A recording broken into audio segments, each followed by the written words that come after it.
Hello, everyone. It is an honor and privilege for me to have this opportunity to be part of the Oslo Freedom Forum.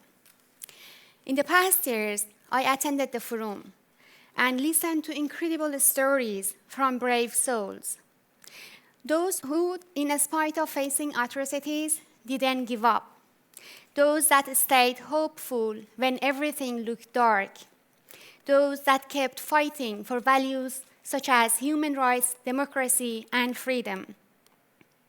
I listened to their stories, to their touching stories, grieved and felt outraged, but was also inspired by their courage and kept my promise of fighting for values such as democracy myself, a promise that I made when I was living in the land of Ayatollahs. The word Ayatollah reminds many of people on the current regime of Iran. The term describes a high-ranking cleric and authority in Islam. But for me, it has more of personal connotations. It reminds me of my dad and my life growing up in the house of an Ayatollah. When my dad was a young man, his interest in learning more about Islam took him to a seminary. He spent several years in Qom, the most religious city in Iran, and in late 60s, he started visiting Najaf, a city in Iraq where the eventual founder and leader of the Islamic Revolution, Ayatollah Khomeini, was living in exile because of his opposition to the Shah. My dad was fascinated by Khomeini's thoughts and vision. Their relationship grew to something higher, like a guru and devotee. Ayatollah Khomeini considered my dad one of his most trustworthy friends and his representative to assist people in their religious affairs. My dad used to smuggle Khomeini's political messages and revolutionary manifestos to encourage people to join the movement. He was also supporting the movement financially. Because of his political activities, my dad was even jailed in the 70s. But after the revolution, he became a high-ranking figure in the new Iran. He's still praised for his role and philanthropic contributions in Iran. I was born 2 years before the Islamic Revolution, the youngest daughter in a big family. In fact, with the same number as a football team, 11 members. Politics and religion played strong roles in our family. For example, we would refuse to meet any relative if they would express different political view. In my elite school, I was not supposed to sit next to a child of someone who was not as religious as my family or was not entirely devoted to support the regime.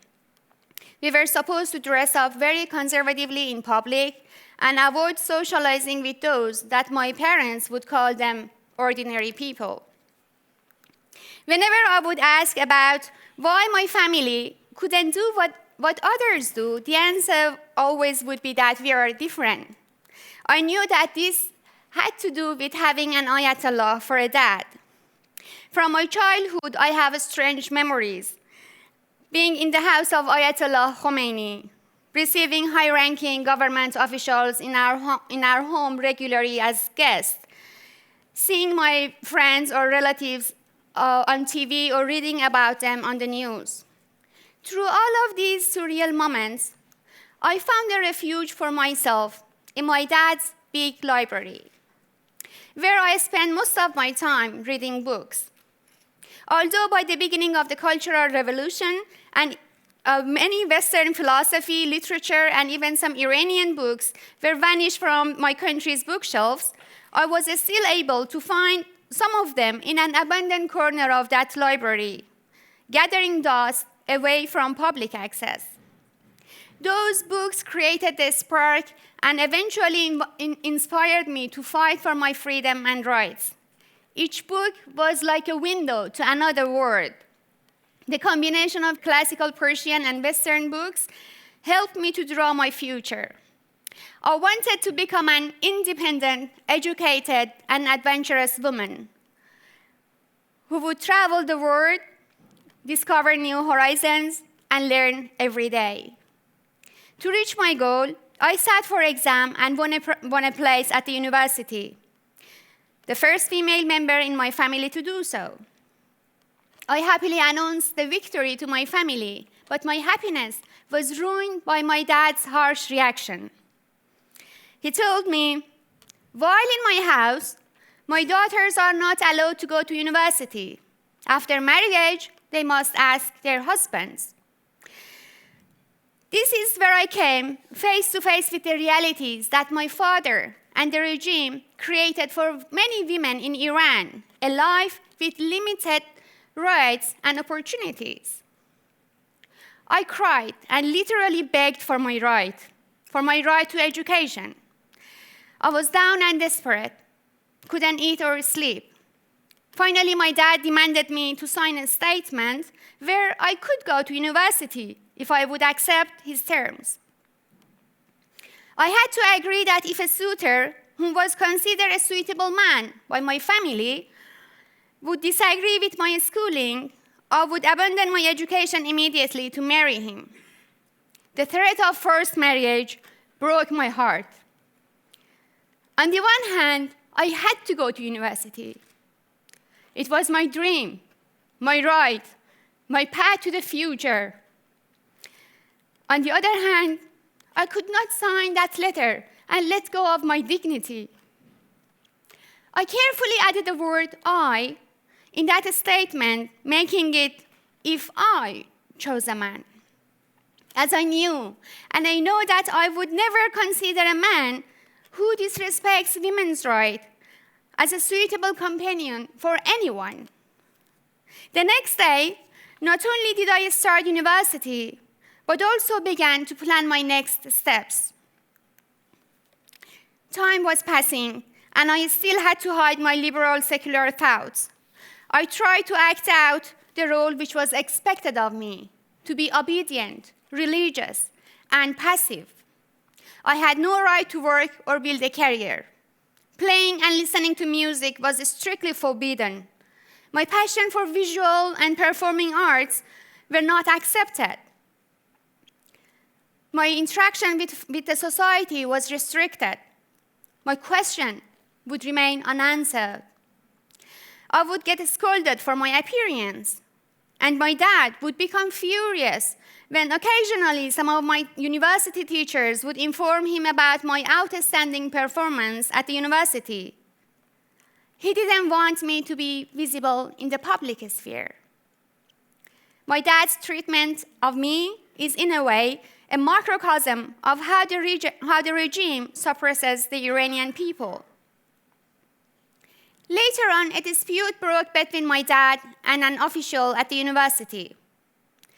To put pressure on my dad, he accused me of promoting liberal thoughts and made a case against me. This made things much more difficult. I was only 20 years, and my life was a nightmare. I looked around and saw nothing in that life was mine. After constant criticism and even death threats, I didn't dare expressing my true beliefs and feelings. Friends, it is unbearably frustrating to hide who you are from even your own family who loves you. All the stress and depression and lack of control started to take a toll on my health. I finally came up with two options. I would either leave the country in my quest of finding my rights and freedoms, or I would end my life that was being used as a container to hold an ideology which was not mine. I worked hard and secretly got a student visa, and against my dad's will and approval, I left my beloved Iran. Until the last moments of my stay in Iran, I was told that everything I planned was based on illusion and detachment from realities, and I would fail and feel regret. As Dawkins says, some people think that for women the earth is flat and if we venture out, we will fall off the edge. Some of us ventured out, and we have not fallen off, and surely we will not fall. About 15 years have passed from that day, and I'm delighted to be alive and here with you today. The last decade, I have lived in democratic societies. I have graduated as top students, studied 2 master's degrees in European and Asian university. I have learned how to play music and acted at theater, traveled the world on my own, built a career, and sat on board of international organizations. Today, I'm not that young girl who begged for her rights in tears, but an independent person who demands the fulfillment of human rights.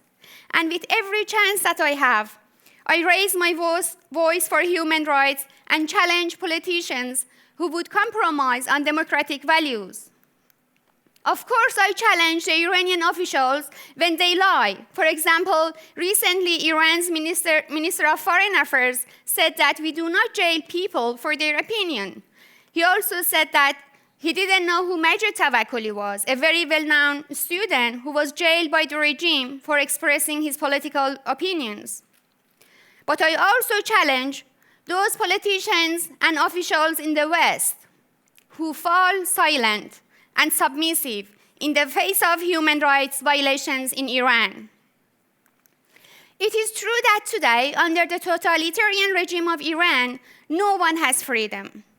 And friends, one cannot overstate how much discriminations and violence has been waged against Iranian women.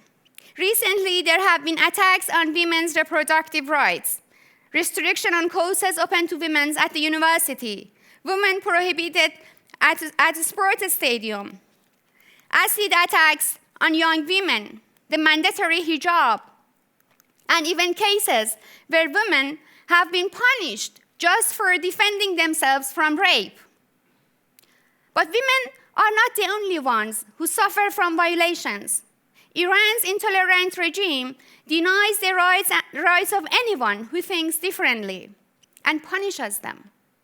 Religious and ethnic minorities, LGBT communities, human rights activists, journalists, and political dissidents, all of them have been deprived from their rights and sometimes even their lives.